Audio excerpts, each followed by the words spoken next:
আসসালামু আলাইকুম প্রিয় দর্শক, গতকালকে আপনারা জানেন যে আওয়ামী লীগের সভানেত্রী এবং বিদেশে থাকা, ভারতে থাকা সাবেক প্রধানমন্ত্রী শেখ হাসিনা আন্তর্জাতিক সংবাদ মাধ্যম রয়টার্সকে একটা ইন্টারভিউ দিয়েছেন এবং সেই ইন্টারভিউ নিয়ে কী বলেছেন এবং সেই বলার প্রেক্ষিতে কী প্রতিক্রিয়া হতে পারে এগুলো নিয়ে গতকালকে বিভিন্ন অনলাইন মিডিয়া তাদের নিজ নিজ বক্তব্য প্রচার করেছে এবং একই সঙ্গে সরকারের দিক থেকে একটা তথ্য বিবরণী এসেছে এবং সরকার সেই তথ্য বিবরণীতে যে কথাটা বলেছে সেটা হলো, তারা বলেছে যে দেশের সমস্ত প্রিন্ট, ইলেকট্রনিক, অনলাইন সংবাদ মাধ্যম এবং সামাজিক যোগাযোগ মাধ্যম প্ল্যাটফর্মগুলোকে তারা শেখ হাসিনার বক্তব্য প্রচার না করার জন্য অনুরোধ করেছে এবং ওনাদের ভাষাটা এমন, ওনারা বলেছেন যে 2024-এর 5ই ডিসেম্বর আন্তর্জাতিক অপরাধ ট্রাইব্যুনাল আইসিটি ক্ষমতাচ্যুত ও পলাতক শেখ হাসিনার বক্তব্য প্রচারে নিষেধাজ্ঞা দিয়েছেন। বাংলাদেশের প্রচলিত আইনে আদালতের সাজাপ্রাপ্ত পলাতক অপরাধীর কোনো বক্তব্য, সাক্ষাৎকার, অডিও ভিডিও ভাষণ গণমাধ্যমে প্রচারের ব্যাপারে আইনগত নিষেধাজ্ঞা রয়েছে এবং এমত অবস্থায় দেশের আইন শৃঙ্খলা রক্ষার স্বার্থে এবং আদালতের নির্দেশনার প্রতি সম্মান জানিয়ে পলাতক শেখ হাসিনার কোনো প্রকার ভাষণ, বিবৃতি বা বক্তব্য সরাসরি কিংবা ধারণকৃত অবস্থায় কোনো গণমাধ্যমে, টেলিভিশন, বেতার, সংবাদপত্র, নিউজ পোর্টাল বা সামাজিক মাধ্যমে প্রচার বা প্রকাশ না করতে বিশেষভাবে অনুরোধ করা যাচ্ছে। এই যে কথাটা সরকার বলেছে, এটা কিন্তু যে কালকেই প্রথম বলল তা কিন্তু না। এরও আগে শেখ হাসিনা যখন ভারতীয় সংবাদ মাধ্যম এনডিটিভিকে একটা সাক্ষাৎকার দিয়েছিলেন, সেই সাক্ষাৎকারের উপর ভিত্তি করে এনডিটিভি নিউজ করেছিল এবং বিভিন্ন আন্তর্জাতিক মিডিয়া নিউজ করেছিল এবং সেই নিউজকে কেন্দ্র করে কিন্তু আমাদের দেশের বিভিন্ন সংবাদ মাধ্যমে সেখান থেকে কিছু কিছু জিনিস তারা ছেপেছিল। তখনও সরকারের পক্ষ থেকে ঠিক এই একই রকম আরেকটা তথ্য বিবরণী এসেছিল। তারপরে একটা আপনার আলোচনায়, সংবাদ সম্মেলনে সরকারের দায়িত্বপ্রাপ্ত ব্যক্তিরা ওনারা বলেছিলেন তারা এটা নিয়ে কোনো কঠোর অবস্থায় যাবেন না, আস্তে আস্তে তারা অনুরোধ করবেন, ধীরে ধীরে তারা কঠোর হবেন। খেয়াল করুন, ধীরে ধীরে কঠোর হওয়ার অর্থটা কী? এক পর্যায়ে তারা সব কিছুকে থামিয়ে দেবেন। ততক্ষণ পর্যন্ত থামাবেন না যতক্ষণ পর্যন্ত নাকি কোনো রকম বিরূপ প্রতিক্রিয়া সমাজে তৈরি না হয়। তাহলে ঠিক কখন বিরূপ প্রতিক্রিয়া তৈরি হবে সেটা সংবাদ মাধ্যমগুলো, পত্রিকাগুলো কীভাবে বুঝবে? তার মানে পত্রিকা একটা ছাপা হওয়ার পর যদি বিরূপ প্রতিক্রিয়া তৈরি হয় তাহলে সরকার এই পত্রিকাকে ধরবে, তুমি এটা কেন ছাপালা, তোমাকে তো আমরা ছাপাতে মানা করেছিলাম। তার মানে মিডিয়াগুলো কিন্তু সবসময় একটা ঝুঁকির মধ্যে থাকছে। সরকার কিছু বলছে না, আবার বলতে যে কোনো সময় বলতে পারে এমন একটা পরিস্থিতি তারা তৈরি করে রাখছে। মানে আপনাকে সে চাইলেই ধরতে পারে, কিন্তু ধরছে না মানে ধরবে না তা কিন্তু নয়।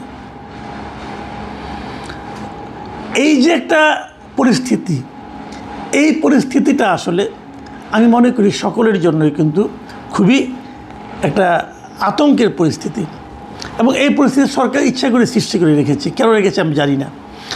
তারপরে যে তারা বিবৃতিগুলো দিয়েছে সেটা নিয়ে আমি কিছু কথা বলতে চাই।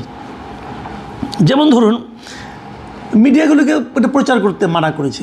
আসলে মিডিয়াগুলি করেটা কি বলুন তো? টেলিভিশন বলুন, পত্রিকা বলুন, নিউজ পেপার বলুন কিংবা সোশ্যাল মিডিয়া বলুন, তারা কি করে? তারা যখন কোনো একটা সংবাদ প্রচার করে, কেন করে? দুটো কারণে করে। প্রথমত কারণ হলো যে তারা দর্শক, পাঠক, শ্রোতা এদের দৃষ্টি আকর্ষণ করতে চায়। এরা যেটা জানতে চায় সেটা তারা প্রচার করে, অথবা যেটা প্রচার করলে বেশি বেশি লোক এটা দেখবে, শুনবে বা পড়বে, তারা সেটাকেই প্রচার করে। এখন যদি সবাই সরকারের কথা মানত, মানে কোনো একটা মিডিয়াও শেখ হাসিনা সংক্রান্ত কোনো নিউজ প্রচার করলো না, ভাবখানা এমন যে শেখ হাসিনা বলতে কোনো চরিত্র এই দুনিয়াতে এক্সিস্ট করে না, অতীতেও করতো না, ভবিষ্যতেও করবে না, যদি এমন হতো তাহলে আমরা মানতে পারতাম যে না ঠিক আছে, সরকারের আদেশ মানাটা খুবই সহজ। কিন্তু সেটা কি হচ্ছে, রয়টার্স তো তার খবরটা প্রচার করছে এবং রয়টার্সের এই খবর অনলাইনে পাওয়া যাচ্ছে। অনলাইনে রয়টার্সের খবরকে কোট করে, মানে সেটার উপর নির্ভর করে বাংলাদেশের বাইরে সমস্ত দেশের মিডিয়া সেই খবরটা প্রচার করছে। বিভিন্ন দেশের, ইন্ডিয়াতে ধর, পাকিস্তানে ধর, সব দেশের লোকজন তারা সেটাকে টেলিভিশনে প্রচার করছে, মিডিয়াতে। তো এখন ইন্টারনেটের যুগে দেশের সাধারণ নাগরিক, গ্রামের একটা লোকের পক্ষে কিন্তু রয়টার্সের খবর দেখা সম্ভব, ভারতের পত্রপত্রিকা দেখা সম্ভব, ভারতের বাংলা ভাষার পত্রপত্রিকা দেখা সম্ভব। তাহলে তারা সবাই দেখতে পাচ্ছে, কোথায় পাচ্ছে? বিদেশি মিডিয়ায় পাচ্ছে। তাহলে পাচ্ছে না কোথায়? আমার দেশের মিডিয়ায় পাচ্ছে না। তাহলে লোকজন কী করবে? যে আমার দেশের মিডিয়াকে বাদ দিয়ে তারা বিদেশি মিডিয়ার উপর ঝুঁকবে। এতে আমার দেশের মিডিয়া কি দর্শকদেরকে তার কাছে ধরে রাখতে পারবে? পারবে না। যদি দর্শকদেরকে আমার দেশের মিডিয়া ধরে রাখতে না পারে, আমাদের প্রত্যেকটা মিডিয়ার দুটো লক্ষ্য আমি আগে বলেছিলাম। একটা লক্ষ্য হলো দর্শক, শ্রোতা, পাঠক এদেরকে আকৃষ্ট করা, আর দ্বিতীয় লক্ষ্যটা হলো যে তাদের মিডিয়াতে প্রচুর বিজ্ঞাপন আকৃষ্ট করা।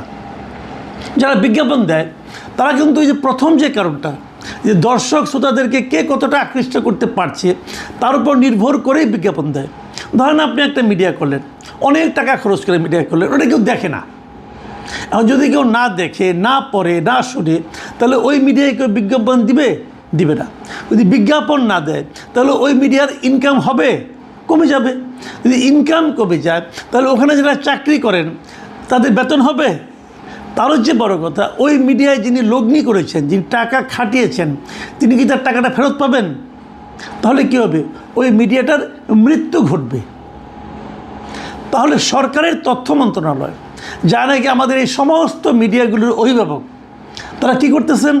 তারা এমন একটা আইন করতেছেন, এমন একটা নিয়ম করতেছেন, এমন কিছু কাজ করার জন্য সব মিডিয়াকে অনুরোধ করতেছেন, নির্দেশ দিচ্ছেন, যেটা করলে এই প্রত্যেকটা মিডিয়ার অর্থনৈতিক ক্ষতি হবে এবং তাদের ব্যবসায়িক ক্ষতি হবে, এবং তারা যে কারণে মিডিয়াটা করেছে, মানে দর্শক, শ্রোতা, পাঠকদেরকে সমৃদ্ধ করার জন্য, সেই কাজটা অব্যাহত হবে। সব মানুষ চলে যাবে বিদেশি মিডিয়ার কাছে। ভারতের আনন্দবাজার পত্রিকা তারা খুঁটিয়ে খুঁটিয়ে পড়বে এবং তারা ওখান থেকে বানিয়ে বানিয়ে চিন্তা করবে। আমার দেশের পত্রিকা কেউ পড়বে না, আমার দেশের টেলিভিশন কেউ দেখবে না। তাহলে সরকার আলটিমেটলি আমার দেশের মিডিয়াগুলোর ক্ষতি করার চেষ্টা করছেন। তারা চাচ্ছেন যে আমার দেশের মিডিয়াগুলি সব বন্ধ হয়ে যাক।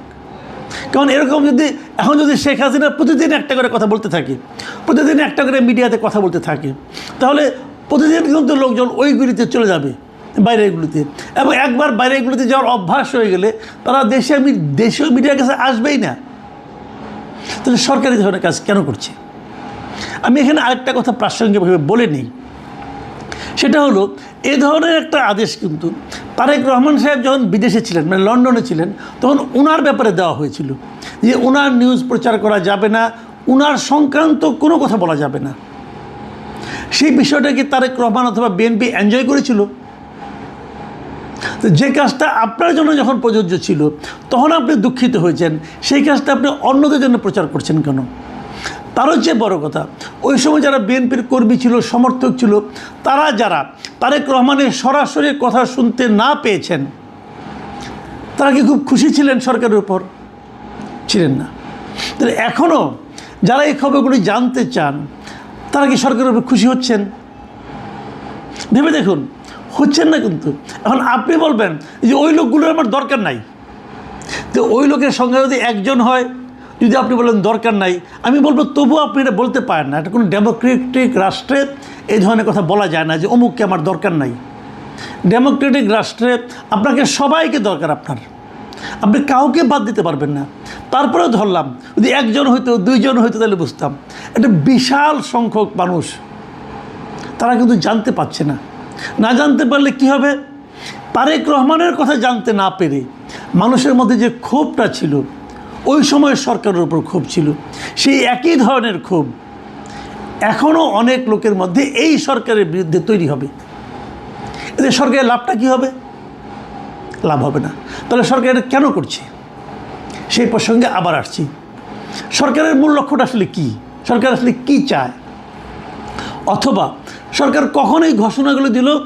যখন শেখ হাসিনা দুইবার ইন্টারভিউ দিল, একবার এনডিটিভির সঙ্গে দিল, এবার রয়টার্সের সঙ্গে দিল, এবং দুইবারই তারা কিন্তু একই ধরনের প্রতিক্রিয়া ব্যক্ত করলো যে এগুলি প্রচার করা যাবে না। কেন সরকার ঠিক এই সময়ে এসেই প্রচারটা করছে, এই সময়ে এসেই তথ্য বিবরণীটা দিচ্ছে? তাহলে কি আমরা বলবো যে সরকার ভয় পেয়ে গেছে? সরকারকে শেখ হাসিনা, যিনি বিদেশে আছেন, ভারতে রাজনৈতিক আশ্রয় মনে হয় আছেন সম্ভবত, অথবা পালিয়ে আছেন, অথবা অতিথি হিসেবে আছেন, কীভাবে আছেন আমি জানি না, তার স্ট্যাটাস আমি বলতে পারবো না, যার বিরুদ্ধে বাংলাদেশের আদালত মৃত্যুদণ্ডের রায় দিয়েছে, তেমন একটা লোকের কথায় সরকার ভয় পেয়ে গেল? এই সরকার কি এত দুর্বল সরকার?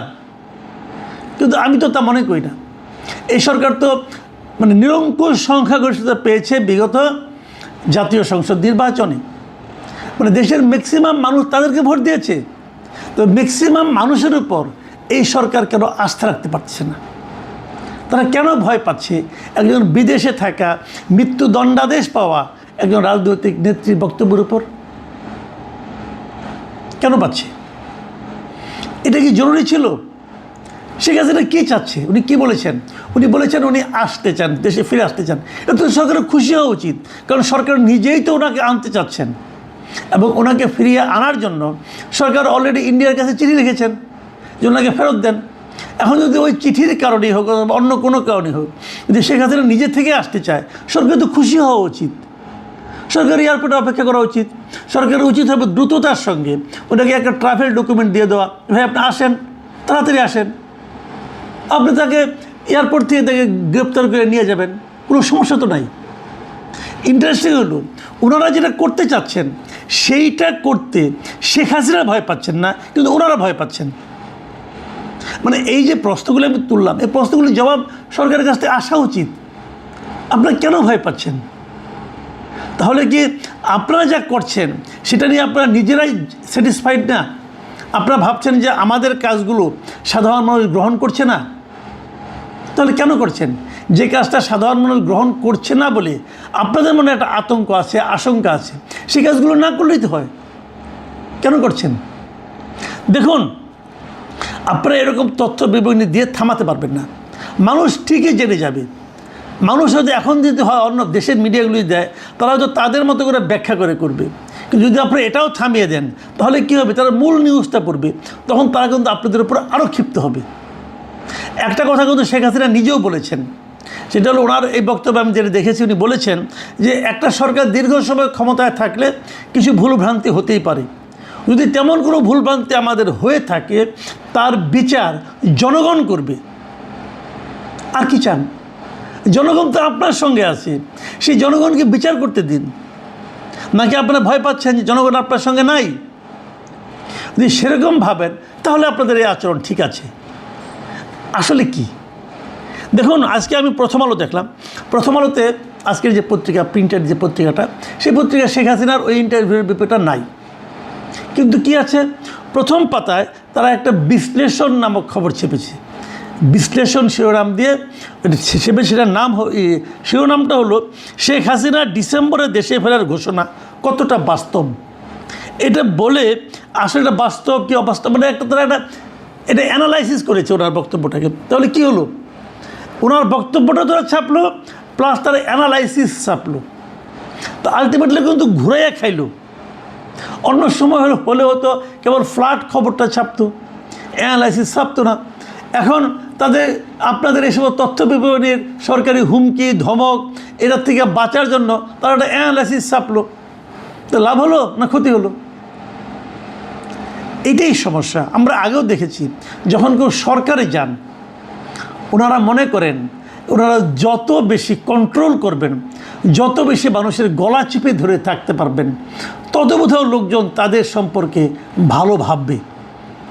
তার বিরুদ্ধে উচ্চারিত নেতিবাচক কথাগুলো যত বেশি আড়ালে রাখা যাবে, তত তাদের জনপ্রিয়তা বাড়বে। এটা আগের সরকাররাও মনে করতো। আগের সরকার হাসান মাহমুদ মনে করতো, হাসানুল হক ইনু মনে করতেন, ওরা সবাই এগুলি মনে করতেন। এবং এগুলি মনে করে করে তারা সরকার প্রধানকেও বুঝাতেন, দেখেন সবাই আপনার পক্ষে বলতেছে। কতগুলো সাংবাদিক নামধারী ব্যক্তিকে তার সামনে হাজির করাতেন, করিয়ে বলতেন, দেখেন সবাই আপনার প্রশংসা করতেছে, মিডিয়া আপনার প্রশংসা করতেছে। কিন্তু সাধারণ মানুষ কি ওই ওনার সামনে যারা হাত কসলাতো যে সাংবাদিকরা, তাদের কথার উপর নির্ভর করতো? করলে তো আন্দোলনই হতো না। এখনও সেরকম হয়তো আমার ধারণা সরকার প্রধানের আশেপাশে কিছু লোক আছেন যারা সাধারণ মানুষ কি বলে কি ভাবে সেগুলো সরকার প্রধানকে জানান না, এবং তারা হয়তো মনে করেন এটাই বোধহয় টেকনিক। তারা কিন্তু সেই আগের টেকনিকে যাচ্ছেন, কাউকে কথা বলতে দেব না, এবং পত্রিকাগুলোকে যদি আমি কথা বলতে না দেই তাহলেই বোধ করি সাধারণ মানুষ আমাদের সম্পর্কে প্রকৃত তথ্যটা জানবে না। তাহলেই হয়তো সাধারণ মানুষ আমাদের বিপরীত মতাবলম্বী যারা আছে, আমাদের বিরুদ্ধ মতাবলম্বী যারা আছে, তাদের কথা শুনতে পাবে না। বর্তমানে প্রযুক্তির এই যুগে এসে এ ধরনের ধারণা যে কতটা মূর্খতা, সেটা আমি আর নতুন করে বলতে চাই না। প্রিয় দর্শক, এখন এ পর্যন্তই। আল্লাহ হাফেজ।